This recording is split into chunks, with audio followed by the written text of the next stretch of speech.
ತಾಲೂಕಿನ ಗೌಡಗೆರೆ ಹೋಬಳಿ ತಾವರೆಕೆರೆಯ ಮಹಾಲಕ್ಷ್ಮಿ ರಂಗನಾಥ್ ಅವರ ಪುತ್ರಿ, ತಾವರೆಕೆರೆ ಸರ್ಕಾರಿ ಪ್ರೌಢಶಾಲೆಯ ವಿದ್ಯಾರ್ಥಿನಿ ಅನನ್ಯ ಒಟ್ಟು ಅಂಕ 625ಕ್ಕೆ 609 ಅಂಕ ಪಡೆದು ತಾವರೆಕೆರೆ ಹಾಗೂ ಶಿರಾ ತಾಲೂಕಿಗೆ ಕೀರ್ತಿ ತಂದಿರುತ್ತಾರೆ.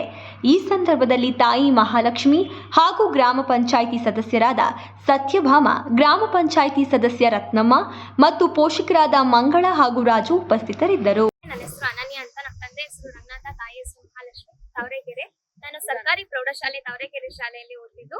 ಮೊನ್ನೆ ತಾನೇ ನಮ್ದು SSLC ಫಲಿತಾಂಶ ಬಂದಿದ್ದು. 625ಕ್ಕೆ 609 ಅಂಕ ಬಂದಿದೆ. ಇದರಿಂದ ತುಂಬಾ ಖುಷಿಯಾಗಿದೆ. ಇದಕ್ಕೆಲ್ಲ ಕಾರಣನೇ ನಮ್ಮ ಶಾಲೆಯ ಎಲ್ಲಾ ಶಿಕ್ಷಕರು ಹಾಗೂ ನಮ್ಮ ಪೋಷಕರು. ಅವರ ಪ್ರೋತ್ಸಾಹ ಇಲ್ಲ ಅಂದಿದ್ರೆ ನಾನು ಇಲ್ಲಿವರೆಗೂ ಬರೋದಕ್ಕೆ ಚಾನ್ಸೇ ಇರಲಿಲ್ಲ. ನಮ್ಮ ಶಾಲೆಯಲ್ಲಿರೋ ಎಲ್ಲಾ ಶಿಕ್ಷಕರು ಸಹ ತುಂಬಾ ಚೆನ್ನಾಗಿ ಪಾಠ ಮಾಡ್ತಿದ್ರು. ನಾನು ಯಾವುದೇ ಸಮಯದಲ್ಲಿ ಏನೇ ಡೌಟ್ ಬಂದ್ರು ಕೂಡ ಕ್ಲಿಯರ್ ಮಾಡ್ತಿದ್ರು. ಮನೇಲೂ ಕೂಡ ತುಂಬಾ ಸಪೋರ್ಟ್ ಮಾಡ್ತಿದ್ರು. ನಮ್ಮ ಮನೆಯಲ್ಲಿ ಬಿಡಿ ಕೆಲಸ ಮಾಡೋದು.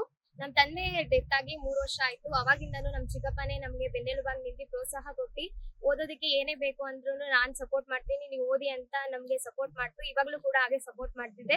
ಅವ್ರೆಲ್ಲಾರ ಸಪೋರ್ಟು, ನನ್ನ ಹಾರ್ಡ್ ವರ್ಕ್ ಇರೋದ್ರಿಂದಾನೇ ಇವತ್ತು ನನಗೆ ಒಳ್ಳೆ ಫಲಿತಾಂಶ ಸಿಕ್ಕಿದೆ. ಇದರಿಂದ ತುಂಬಾ ಖುಷಿಯಾಗಿದೆ.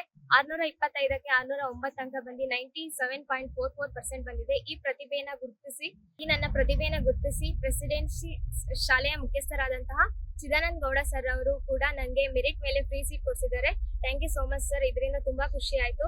ಎಲ್ಲರೂ ಸರ್ಕಾರಿ ಶಾಲೆ ಅಂದ್ರೆ ತುಂಬಾ ನೆಗ್ಲೆಕ್ಟ್ ಮಾಡ್ತಾರೆ. ಆದ್ರೆ ನಾನು ಇವತ್ತು ಸರ್ಕಾರಿ ಶಾಲೆಯಲ್ಲೇ ಓದ್ಬಿಟ್ಟು 95% ಹೆಬೋ ತೆಗ್ದಿದ್ದೀನಿ. 600 ಮೇಲೆ ತೆಗ್ದಿದ್ದೀನಿ. ಇದರಿಂದ ತುಂಬಾ ಖುಷಿಯಾಗಿದೆ. ನಮ್ಮ ಶಾಲೆಯ ಎಲ್ಲಾ ಶಿಕ್ಷಕರು ಕೂಡ ತುಂಬಾ ಖುಷಿ ಪಡ್ತಿದ್ದಾರೆ. ಎಲ್ಲಕ್ಕಿಂತ ಮುಖ್ಯವಾಗಿ ನಮ್ಮ ಊರಿನಲ್ಲಿರೋ ಎಲ್ಲಾ ಜನಗಳು ಕೂಡ ತುಂಬಾ ಖುಷಿ ಪಡ್ತಿದ್ದಾರೆ. ಏಕೆಂದ್ರೆ ನಮ್ಮ ಊರಿನಲ್ಲಿ ಶಾಲೆ ಪ್ರಾರಂಭವಾದ ದಿನದಿಂದ ಇಲ್ಲಿವರೆಗೂ ಯಾರು ಕೂಡ 600 ಮೇಲೆ ತೆಗ್ದಿರ್ಲಿಲ್ಲ. ಇವತ್ತು ನಾನು ತೆಗ್ದಿರೋದಕ್ಕೆ ತುಂಬಾ ಖುಷಿ ಪಡ್ತಿದ್ದಾರೆ. ಅದರಿಂದ ನಮಗೂ ಕೂಡ ತುಂಬಾ ಖುಷಿ ಆಯ್ತು. ಇದೇ ರೀತಿ ನಾನು ಮುಂದುವರೆದು ನನ್ನ ಮುಂದಿನ ಗುರಿ IAS ಆಫೀಸರ್ ಆಗ್ಬೇಕು ಅಂತ ಆಸೆ ಇದೆ.